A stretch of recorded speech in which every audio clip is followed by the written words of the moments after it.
নমস্কার বন্ধুরা, সবাইকে ভালোবাসা আর শুভেচ্ছা জানিয়ে শুরু করছি। আজ বলবো মাইক্রোসফট ওয়ার্ডে লেআউট ট্যাবে মার্জিন, ওরিয়েন্টেশন, সাইজ, কলামস অর্থাৎ পেজ সেটআপের অন্তর্ভুক্ত মাইক্রোসফট ওয়ার্ডে লেআউটের ট্যাবের পেজ সেটআপের অন্তর্গত মার্জিন, ওরিয়েন্টেশন, সাইজ, কলম এগুলো সম্পর্কে আজ বলবো। চলুন শুরু করি। লেআউট ট্যাবে ক্লিক করলেই প্রথমেই দেখতে পাবেন পেজ সেটআপ, এবং এই পেজ সেটআপের মধ্যে আছে margins, orientation, size, columns. Microsoft ওয়ার্ডে কাজ করতে গেলে এইগুলো কিন্তু জানা খুব জরুরি। মার্জিন, আমরা যখন কোনো সাদা পাতাতে লিখি তখন দেখবেন দুদিকে মার্জিন দিই, একটা হচ্ছে সাইডে আর একটা হচ্ছে ওপরে। ওপরে আর বাম সাইডে আমরা মার্জিন দিয়ে থাকি।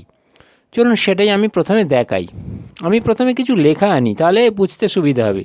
তাহলে বন্ধুরা, প্রথমে সমান দিলাম, দিয়ে লিখলাম rand, R N D rand, first bracket 10,10 লিখে ফার্স্ট ব্র্যাকেট শেষ করলাম, করে এন্টার দিলাম। বেশ কয়েকটা প্যারাগ্রাফ এবং লাইন এসে গেল। আমি প্রথম পেজে চলে গেলাম, গিয়ে ক্লিকটাকে রাখলাম প্রথমেই একদম পেজের যেখানে লেখা শুরু সেই পেজের প্রথমেই কার্সারটাকে রাখলাম। রেখে আমি প্রথমে গেলাম মার্জিনে। এখন দেখুন পেজটা যেই অবস্থায় আছে সেই অবস্থায় রেখে আমি মার্জিনে ড্রপডাউনে গেলাম। গিয়ে প্রথমেই আছে দেখুন নর্ম্যাল মানে স্বাভাবিক। এই ধরনের মার্জিন দেয়া থাকা স্বাভাবিক, সেই নর্মালে আমি ক্লিক করলাম। অর্থাৎ পেজটাতে যে লেখাগুলো ছিল সেগুলো স্বাভাবিকই ছিল, তাতে স্বাভাবিক মার্জিন ছিল। এরপরে আবার মার্জিনের ড্রপডাউনে গেলাম, ঠিক নর্মালের নিচে আছে দেখুন ন্যারো। আমি এই অবস্থায় ন্যারোতে ক্লিক করছি। কি পরিবর্তনটা হচ্ছে খেয়াল করুন। আমি ন্যারোতে ক্লিক করলাম, সঙ্গে সঙ্গে দুদিকের মার্জিন কমে গেল। এক হচ্ছে বাম সাইডের আর উপরের দিকের, দুদিকেরই মার্জিন ছোট হয়ে গেল, এই জন্য এটাকে বলছে ন্যারো। ওকে, আবার আমি মার্জিন ড্রপডাউনে গেলাম, গিয়ে ঠিক ন্যারোর নিচে আছে মডারেট। আমি মডারেটে লেফট ক্লিক করলাম। বন্ধুরা খেয়াল করুন, মার্জিন কিন্তু আবার অনেকটাই বাম থেকে একটু সরে গেল এবং উপর থেকে একটু নেমে গেল। আবার আমি মার্জিনের ড্রপডাউনে গেলাম, মডারেটের ঠিক নিচে আছে ওয়াইড। আমি ওয়াইডে ক্লিক করছি, খেয়াল করুন পরিবর্তনটা। দেখুন আমি যেই ওয়াইডে ক্লিক করলাম সঙ্গে সঙ্গে যে মার্জিন বাম দিক থেকে অনেকটাই সরে গেল, উপর থেকেও বেশ কিছুটা নেমে এলো। মার্জিনের ড্রপডাউনে যাচ্ছি, আবার এর শেষে আছে, সবার শেষে আছে মিরর্ড। আমি এই মিরর্ডে ক্লিক করলাম, কোনো পরিবর্তন দেখা গেল না।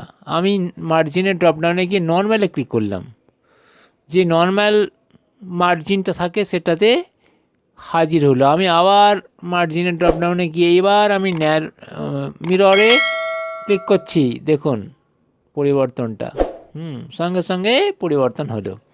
আমি মার্জিন ড্রপডাউনে গিয়ে আবার নর্মালে লেফট ক্লিক করলাম, নর্মাল মার্জিন এসে গেল। আবার মার্জিনের ড্রপডাউনে গেলাম, একদম মার্জিনের সবার শেষে আছে দেখুন কাস্টম মার্জিনস। আমি কাস্টম মার্জিনসে ক্লিক করলাম, করে দেখুন কাস্টম মার্জিনের যেই ক্লিক করলাম সঙ্গে সঙ্গে একটা উইন্ডো এসে গেল। তার মার্জিনে দেখুন টপ আছে, তার নিচে আছে লেফট, আর ডান দিকে আছে বটম, এবং তার নিচে আছে রাইট। অর্থাৎ টপ মানে উপরের মার্জিন, লেফট মানে বাম দিকের মার্জিন। আমি প্রথমে টপ আর লেফটের মার্জিন 0 করছি।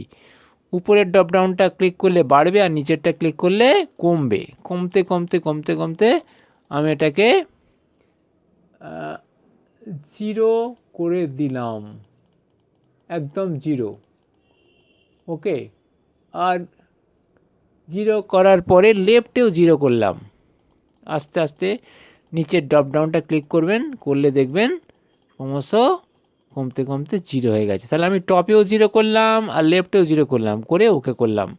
দেখুন পরিবর্তনটা দেখুন, টপেও 0 আর বামেও 0 মার্জিন হয়ে গেল। এবারে আমি আবার মার্জিন ড্রপডাউনে গিয়ে কাস্টম মার্জিনে গেলাম। এইবারে দেখুন আমি বটম আর রাইট এই যে আছে মার্জিন, আমি বটমটা প্রথমে নিচের দিকের ড্রপডাউনটা ক্লিক করে এটাকে প্রথমে 0 করছি, বটমেরটাকে প্রথমে 0 মার্জিনে আনলাম।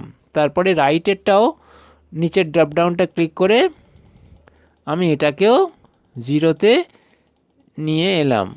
ওকে, তাহলে বটমও 0, রাইটও 0, টপ 0 আর লেফটও 0। এবার ওকে করলাম। দেখুন প্রত্যেকটা দিক দেখুন সব 0 হয়ে গেছে।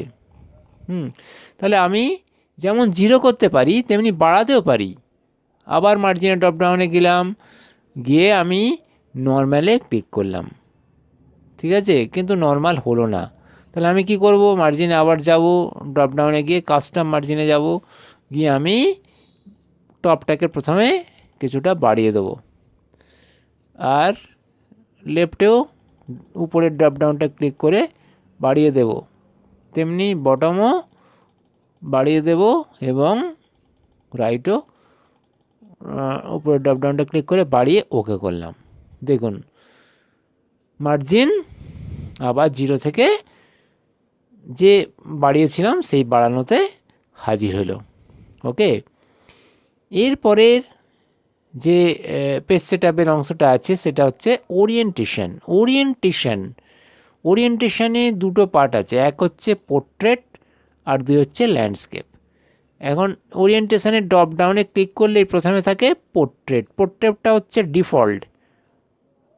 এখন যে পেজটা দেখতে পাচ্ছেন এটা হচ্ছে পোর্ট্রেটে আছে। আমি এটাকে যদি ওরিয়েন্টেশনের ল্যান্ডস্কেপে ক্লিক করি তাহলে দেখুন পরিবর্তনটা, সঙ্গে সঙ্গে পেজটার ওরিয়েন্টেশন বদল হয়ে গেল। ছিল পোর্ট্রেট হয়ে গেল ল্যান্ডস্কেপ। আবার আমি ওরিয়েন্টেশনে গিয়ে ড্রপ ডাউনে গিয়ে লেফট ক্লিক করলাম এবং পোর্ট্রেটে লেফট ক্লিক করলাম, সঙ্গে সঙ্গে পরিবর্তন হয়ে গেল। আবার যেরকম অবস্থা ছিল পেজটা সেরকম অবস্থা চলে এলো। ওরিয়েন্টেশনের পরে আছে সাইজ। আমি সাইজে ড্রপ ডাউনে গিয়ে লেফট ক্লিক করলাম, সঙ্গে সঙ্গে সাইজগুলো দেখাচ্ছে। প্রথমে হচ্ছে লেটারে ক্লিক করলাম, লেটার হলো। তারপরে আছে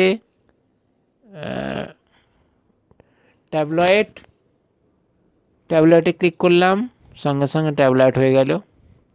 তারপরে আছে লিগ্যালে ক্লিক করলাম, লিগ্যাল হলো। তারপরে আছে স্টেটমেন্টে ক্লিক করলাম, স্টেটমেন্ট কেমন হলো দেখতে পাচ্ছেন পরিবর্তনটা। খালি সাইজগুলোর পরিবর্তন লক্ষ্য করুন, যখন কাজ করবেন যে সাইজে প্রয়োজন সেই সাইজে নিয়ে আসতে পারবেন।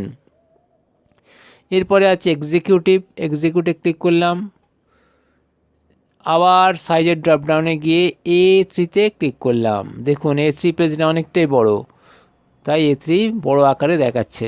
এরপরে সাইজের ড্রপডাউনে ক্লিক করে A4-এ গেলাম। আমরা সাধারণত A4-এই বেশিটা কাজ করি, তাই A4 সাইজটা দেখছেন কীরকম অবস্থা, A4 সাইজে আমি নিয়ে গেলাম। এরপরে আছে A5, তারপরে B4, তারপর নেক্সট B5 এবং শেষে আছে মোর পেজ সেটআপ। আমি মোর পেজ সেটআপে ক্লিক করলাম, কিন্তু কোনো পরিবর্তন আমি এখান থেকে করব না। আপনারা দেখে নিন, এখান থেকে আরও আপনারা পরিবর্তন করতে পারবেন। পেজ যে সাইজটা আছে তার ড্রপডাউনে যাবেন, এখানে অনেক রকম আছে, আপনারা আপনাদের পছন্দ মতো সাইজ নিয়ে নেবেন। আমি এখানে ক্যান্সেল করলাম। আবার সাইজে গিয়ে আমি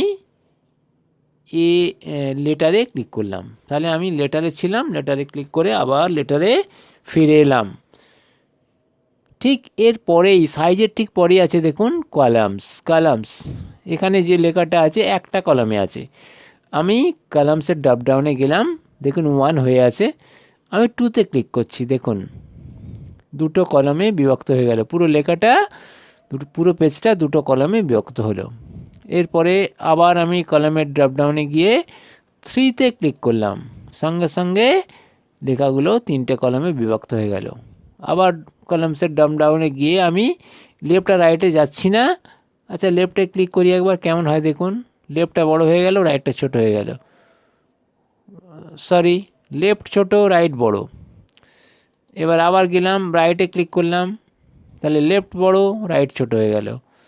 আবার আমি ড্রপডাউনে গিয়ে মোর কলামসে গেলাম, গিয়ে আমি এখানে কলামসের যে ড্রপডাউন আছে সেই নাম্বার অফ ড্রপডাউনস, সেখানে দেখবেন দুটো আছে, একটা হচ্ছে উপরের ড্রপডাউন, সেটাতে ক্লিক করলে বাড়বে, আর নিচেরটা হচ্ছে ক্লিক করলে কমবে। আমি এখানে একটু বাড়িয়ে দিয়ে ওকে করলাম, সঙ্গে সঙ্গে পেজটা 4টে কলমে বিভক্ত হয়ে গেল, অর্থাৎ 4 আমি নিয়েছিলাম। আমি আরও কলামসের ড্রপডাউনে গিয়ে মোর কলামস নিতে পারি।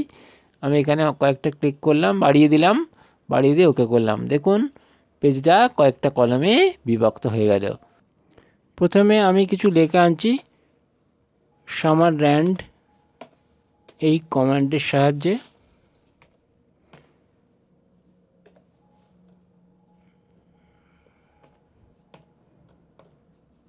লেখাগুলো আনলাম, এনে ফার্স্ট পেজে গিয়ে প্রথম যে প্যারাগ্রাফ আছে বা যে কোনো জায়গা থেকে আমি এই দ্বিতীয় প্যারাগ্রাফের শেষে ক্লিক করলাম, করে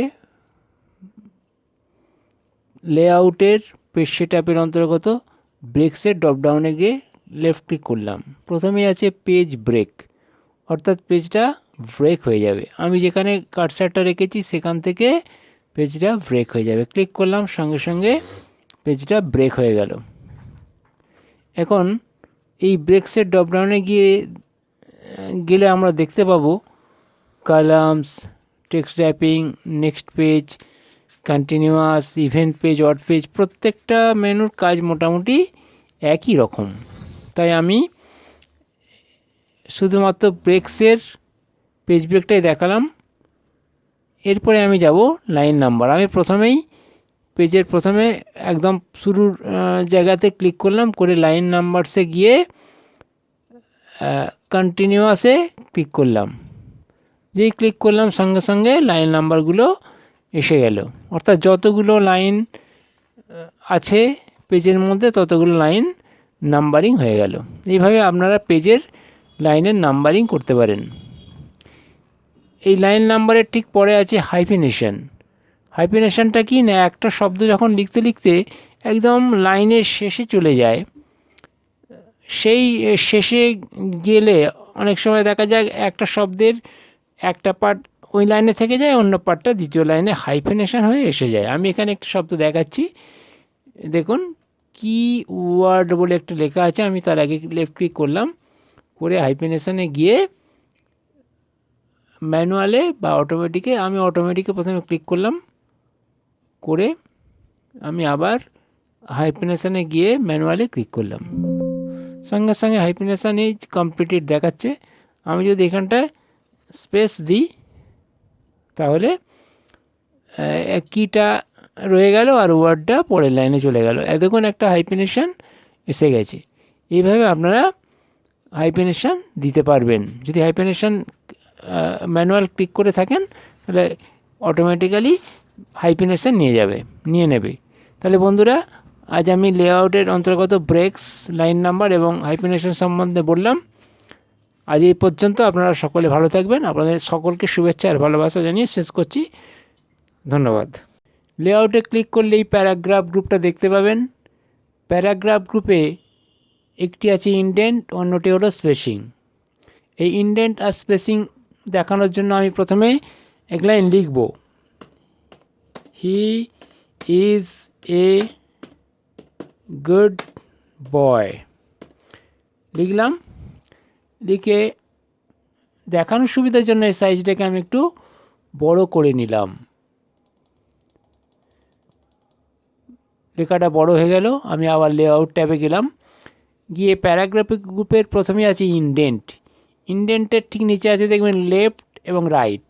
লেফটের পাশে ড্রপডাউন আছে, ড্রপডাউনে দুটো ড্রপডাউন বিন্দু আছে, একটা হচ্ছে উপরে, একটা হচ্ছে নিচে। উপরেরটা ক্লিক করলে বাড়বে আর নিচেরটা ক্লিক করলে কমবে। আমি কার্সারটাকে একদম বাম দিকে রাখলাম, রেখে আমি লেফট যে ইনডেন্ট আছে সেই লেফট ইনডেন্টের উপরের যে ড্রপডাউনটা আছে সেটাতে ক্লিক করতে থাকলাম।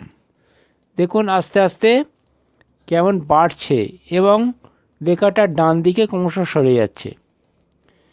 আমি অনেকটাই এটাকে সরিয়ে দিলাম, বাড়িয়ে দিলাম। এইবারে আমি ড্রপডাউন বিন্দুর নিচের অংশটা ক্লিক করতে থাকলাম। দেখুন ইনডেন্ট ক্রমশ লেফটের দিকে সরে আসছে, একদম জিরোতে ছিল, জিরোতে করে দিলাম। আবার আমি লেফট ইনডেন্টের উপরের ড্রপডাউনটা ক্লিক করে আমি একটু লেফটের দিকে অর্থাৎ কিছুটা ইনডেন্ট বাড়িয়ে দিলাম। বাড়িয়ে দিয়ে আমি এবার রাইট যে ইনডেন্ট আছে সেই রাইট ইনডেন্টে যে প্রথমে উপরের দিকে ড্রপডাউনটা আছে যেটা বাড়ালে, যেটা ক্লিক করলে বাড়বে, সেইটাতে আমি ক্লিক করতে থাকলাম। কিছুক্ষণ পর বাড়ানোর পরই, কিছুটা বাড়ার পরই বয় লেখাটা নিচে নেমে এলো, অর্থাৎ রাইট যে ইনডেন্ট সেটা বেড়ে গেছে। আবার আমি নিচের ড্রপডাউনটা ক্লিক করে জিরোর দিকে নিয়ে গেলাম, সঙ্গে সঙ্গে বয়টা আবার যেমন অবস্থা ছিল তেমন অবস্থায় অর্থাৎ লাইনের মধ্যে চলে এলো। এটা হচ্ছে রাইট আর লেফট ইনডেন্টের কাজ। তাহলে রাইট ও লেফট ইনডেন্টটা আমি দেখালাম, এটাকে আমি লেফট ইনডেন্টটাকে আমি জিরো করে দিচ্ছি। তাহলে লেফট ও রাইট ইনডেন্ট সম্পর্কে বললাম। এরপরে বলবো প্যারাগ্রাফ গ্রুপের অন্য আরেকটি মেনু স্পেসিং সম্পর্কে। স্পেসিং দেখানোর জন্য আমি এই he is a good boy লেখাটাকে কপি করে নিচে দুবার পেস্ট করলাম। পেস্ট করার পরে আমি he is a good boy, he is a good boy, he is a good boy, 3টে লাইন হলো। আমি he is a good boy যে দ্বিতীয় লাইনটা আছে, দ্বিতীয় লাইনের শেষে কাটসারটা রাখলাম, রেখে স্পেসিংয়ে যে বিফোর লেখাটা আছে ওরতেও দেখবেন দুটো ড্রপডাউন আছে, একটা উপরে একটা নিচে। উপরেরটা ক্লিক করলে স্পেসিং প্রথম লাইন থেকে দ্বিতীয় লাইনের দূরত্ব বাড়ছে, দেখতেই পাচ্ছেন বিফোর আছে, ওই জন্য প্রথম থেকে দ্বিতীয়টা লাইন বাড়ছে। আমি এবার বিফোর যে স্পেসিংটা আছে তার নিচে যে ড্রপডাউনটা আছে ক্লিক করে আমি 0 করে দিলাম। এইবারে যে আফটারটা আছে, আফটারের যে ড্রপডাউনের উপরেরটা আছে আমি ওটাকে বাড়াতে লাগলাম। দেখুন নিচের লাইনটা কেমন ক্রমশ নিচে নেমে যেতে লাগলো, অর্থাৎ দ্বিতীয় লাইনের সঙ্গে তৃতীয় লাইনের যে স্পেস সেটা বেড়ে গেল। আবার আমি আফটারের ড্রপডাউনের নিচের মেনুটা ক্লিক করে আমি এটাকে অর্থাৎ আফটারেরটাকে 0 করে দিলাম। 3টে লাইনের মধ্যে যে স্পেস সেই স্পেসটা সমান হয়ে গেল। লেআউট ট্যাবের যে অ্যারেঞ্জ গ্রুপটা আছে এই অ্যারেঞ্জ গ্রুপে যখন আপনি মাউস পয়েন্টারটা নিয়ে যাবেন দেখবেন position, rap text, bring forward, bring backward এগুলো কেমন হাইড হয়ে আছে। এইগুলোকে আমি আনহাইড করব, অর্থাৎ যেমন একটা সাদা ভাব হয়ে আছে, মেনুগুলো ঠিক দেখা যাচ্ছে না, অস্পষ্ট হয়ে আছে, অ্যালাইন এবং তার নিচের অংশটাও কেমন অস্পষ্ট হয়ে আছে। এইটা স্পষ্ট হবে যদি আমি একটা ইনসার্টে যাই, গিয়ে আমি কি করব, একটা শেপ আনবো। প্রথমে আমি যে কোনো একটা শেপকে নিয়ে এলাম, একটা শেপ এলো, সঙ্গে সঙ্গে দেখুন লেআউটের position, wrap text, bring forward, bring backward, align, rotation এগুলো সব হাইট থেকে আনহাইট হয়ে গেছে, অর্থাৎ এগুলো ফুটে উঠেছে। আমি যে শেপটা নিয়েছিলাম সেটাকে ওপরের দিকে রাখলাম, আর আবার আমি ইনসার্টে গেলাম, গিয়ে দ্বিতীয় আর একটা শেপ আমি একটা দ্বিতীয়বার নিয়ে এলাম, নিয়ে সেই শেপটার রং আমি বদলে দিলাম, দিয়ে লেআউটে গেলাম, গিয়ে দ্বিতীয়টা সিলেক্ট হয়ে আছে, এটাকে আমি র্যাপ টেক্সটের ড্রপডাউনে গিয়ে থ্রু করলাম, আর প্রথম শেপটায় ক্লিক করে র্যাপ টেক্সটে গিয়ে এটাকেও আমি থ্রু করে নিলাম। এখন প্রথম আছে অ্যারেঞ্জ যে গ্রুপটার প্রথমে আছে পজিশানের ড্রপডাউনে গেলাম, আমার নিচের ওপরের শেপটা সিলেক্ট আছে, আমি এই উপরের শেপটাকে প্রথম পজিশানে দেখালাম, দ্বিতীয় পজিশানে কী হচ্ছে দেখুন, তৃতীয় পজিশানে এরকম, চতুর্থ পজিশান, পঞ্চম পজিশান, ষষ্ঠ পজিশান, সপ্তম পজিশান, অষ্টম পজিশান, নবম পজিশান। এই পজিশানগুলো নিয়ে গেলে কি হয় সেটা আমি কার্সার শেপটাকে সিলেক্ট করে কার্সার ঠেকিয়ে দেখিয়ে দিলাম, মাউস পয়েন্টার ঠেকিয়ে দেখিয়ে দিলাম। এইবারে আমি র্যাপ টেক্সটে যাচ্ছি। র্যাপ টেক্সটে আমি কি নিয়েছিলাম, থ্রু। এটাই থাক। আমি এই যে প্রথম শেপটা আছে আমি এটাকে টেনে দ্বিতীয় শেপের উপরে আনলাম। এটা কিন্তু প্রথম শেপটা দ্বিতীয় শেপের উপরে হওয়ার কথা, উপরে হলো না, ভিতরে চলে গেল যেন। আমি এটাকে ব্রিং ফরওয়ার্ডে ক্লিক করলাম, সঙ্গে সঙ্গে দেখুন প্রথম যে শেপটা সেটা উপরে এসে গেল আর দ্বিতীয় শেপটা নিচে চলে গেল।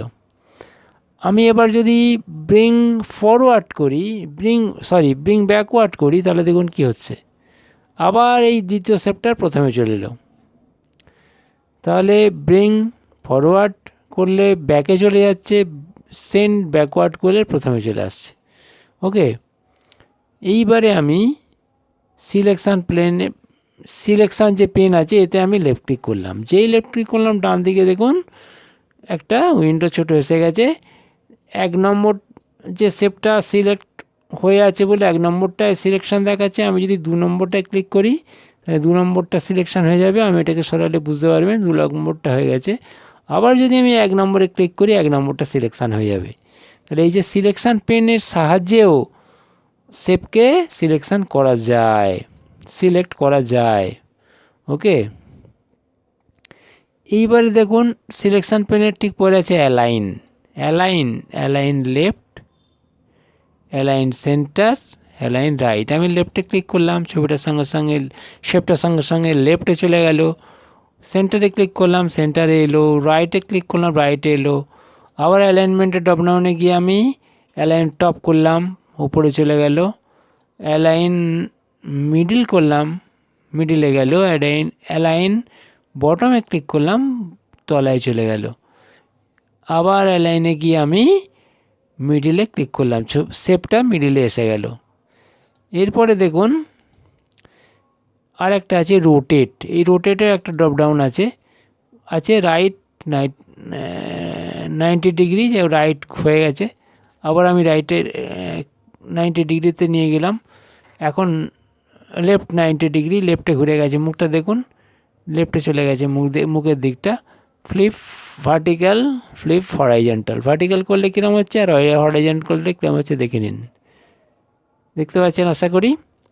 এইবারে আছে মোর রোটেশন অপশান। এখানে ক্লিক করলে আপনি আরও যে রোটেশন করার পদ্ধতিগুলো পেয়ে যাবেন। তাহলে বন্ধুরা আমি লেআউট ট্যাবের অ্যারেঞ্জ গ্রুপের সবগুলো দেখিয়ে দিলাম। আজ এই পর্যন্ত। আপনারা সকলে ভালো থাকবেন, সুস্থ থাকবেন। ধন্যবাদ।